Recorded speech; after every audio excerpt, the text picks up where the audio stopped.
इल्म में दौलत भी है, लज्जत भी है, कुदरत भी है।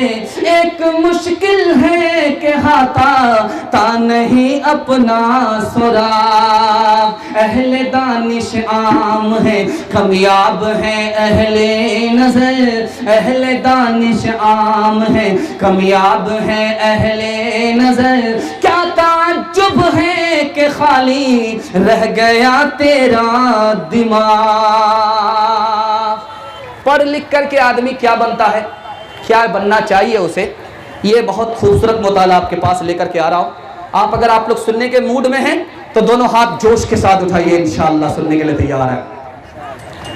आपके पास अगर दूसरे का अदब है तो आप खुशनसीब होंगे, दीन दुनिया दोनों में आप कामयाब होंगे। बताने के लिए जा रहा हूं, बहुत ध्यान से सुनिएगा। अल्लाह के रसूल ने फरमाया 3 आदमी की इज्जत में अल्लाह की इज्जत है।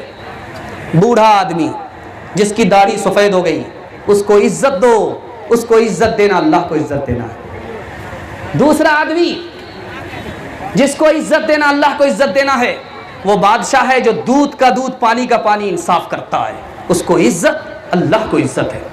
तीसरा आदमी जिसको इज्जत देना अल्लाह की इज्जत है, आलिम को इज्जत देना इस वजह से कि इसके सीने में इल्म है, अल्लाह को इज्जत देना। 4 आदमी को इज्जत नबी की सुन्नत है।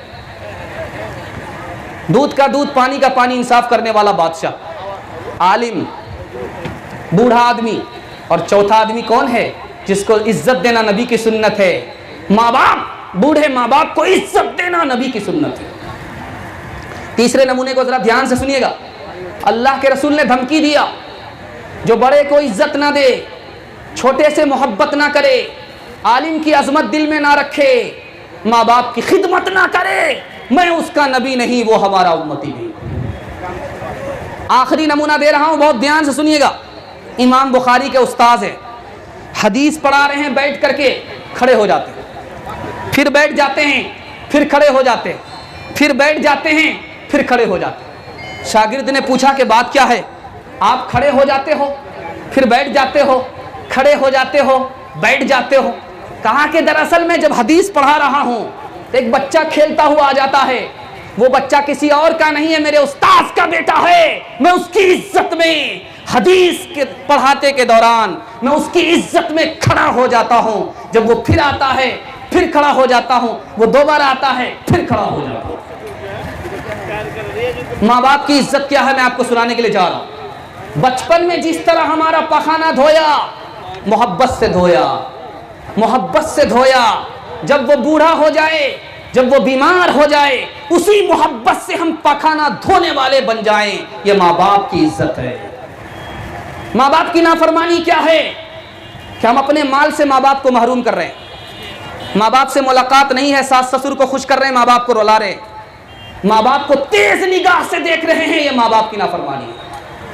माँ बाप की फरमाबरदारी क्या है कि बाप को कहते हैं अब्बा, माँ को कहते हैं अम्मी, प्यार से माँ को भी मुखातब करते हैं, प्यार से बाप को भी मुखातब करते हैं। जब बाप पुकारता है तो कहते हैं मैं हाजिर हूँ, जब माँ पुकारती है तो कहते हैं मैं हाजिर हूँ। ये फरमाबरदार बेटा है, ये माँ बाप की खिदमत है।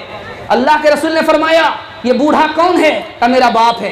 का बाप की इज्जत जानते हो, का नहीं जानते हैं। कहा कि इनसे आगे मत चलना, ये बाप की इज्जत है। इनसे पहले मत बैठना, ये बाप की इज्जत है। इनका नाम पुकार करके मत लेना, ये बाप की इज्जत है। इनको मोहब्बत की आंखों से देखना, गुस्से की आंख से मत देखना, ये बाप की इज्जत है। अगर आप माँ बाप की इज्जत करते हैं तो माँ बाप की इज्जत कीजिए। अगर आपसे माँ बाप की इज्जत नहीं हो पाती है तो मैं हाथ जोड़ करके कहता हूं, अगर अपने माँ बाप को माँ बाप नहीं समझते हैं तो कम से कम अपना पड़ोसी समझिए। अगर माँ बाप को माँ बाप नहीं समझते हैं, ससुराल वाले को खुश रखा है, माँ बाप को रुला रहे हैं। ससुराल वाले को खुश रखा है, माँ बाप पर दुनिया तंग कर रहे हैं। पड़ोसी तक का हक नहीं अदा कर रहे हैं, माँ बाप को पड़ोसी की तरह भी नहीं समझ रहे हैं, तो याद रखिए मरने की देर है, फिर आखिरत अंधेर ही अंधेर है। न दुनिया मिलेगी न दीन मिलेगा। हाथ जोड़ करके आपसे कहता हूं, 2 मिसाल दे रहा हूं, पैगाम को खत्म कर रहा हूं। आप अक्लमंद आदमी हैं, आंख खोलने की जरूरत है, इंशाल्लाह आप इसके बाद ठोकर नहीं खाएंगे। ध्यान दीजिएगा, 2 मिसाल दे रहा हूं। बूढ़ी माँ घर में है, बहू आई, देखा कि बीमार है, उठ भी नहीं सकती, चल भी नहीं सकती। तो औरत कहती है कि पहले इस बुढ़िया को जंगल में फेंको, तब तो मैं घर में रहूंगी, वरना नहीं रहूंगी। अब इतना बड़ा ज़नमुरीद था, जोरू का गुलाम था, बूढ़ी माँ को उठाया, जंगल में ले जाकर के फेंक दिया। एहसास हुआ, भेष बदल करके गया देखने के लिए बुढ़िया को शेर ने खा लिया होगा। जब गया तो देखा कि बुढ़िया रो रही है। भेष बदल करके पहुंचा है, पूछता क्यों रो रही हो? कहा मैं बेटे पर रो रही हूं। कहा यहाँ किसने फेंका है?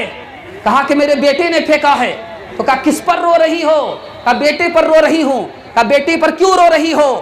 कहा कि जंगल में मेरा बेटा छोड़ करके गया है, डर लगता है, माँ हूं, कहीं मेरे बेटे को शेर तो खा नहीं गया, इस पर मैं रो रही हूं। कहा मर जाने दो उस नालायक को जिसने तुम्हें जंगल में फेंका, उसके ऊपर क्यों रोती हो? तो माँ का दिल देखिए, आखिर तो मैं माँ हूं, मेरे सीने में दिल है, कोई पत्थर की सिल नहीं है। दूसरी मिसाल ला रहा हूं, बहुत ध्यान से सुनिएगा। जवान बीवी है, शौहर बीमार पड़ा है, बूढ़ी माँ है, बूढ़ी माँ भी खिदमत कर रही है, बीवी भी खिदमत कर रही है, माँ उकताती नहीं है, बीवी उकता गई। पूछने वाले ने कहा कि तुम्हारा शौहर कैसा है? कहा मरता भी नहीं है कि चैन मिल जाए, ऐलान हो जाए, जीता भी नहीं है कि सुकून और इत्मीनान मिल जाए। वो अपने कान से सुन करके कहता है मेरी जवान बीवी मेरी खिदमत से, मेरे इलाज से घबरा गई, लेकिन मेरी बूढ़ी माँ मोहब्बत से मेरी खिदमत करती रही। कौन कहता है कि बीवी माँ के बराबर हो सकती है? न बराबर हो सकती है, न आगे बढ़ सकती है। माँ तो माँ होती है।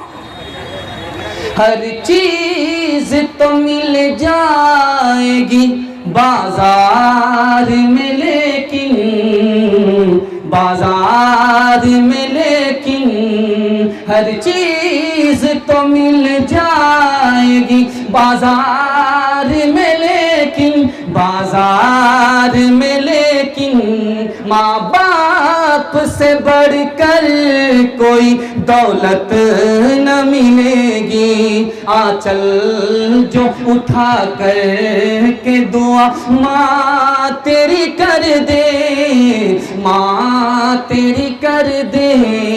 आंचल जो उठा कर के दुआ माँ तेरी कर दे, माँ तेरी कर दे।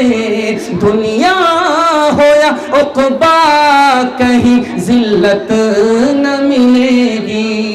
अस्सलामुअलैकुम नाजरीन, आप देख रहे हैं SB मीडिया यूट्यूब चैनल।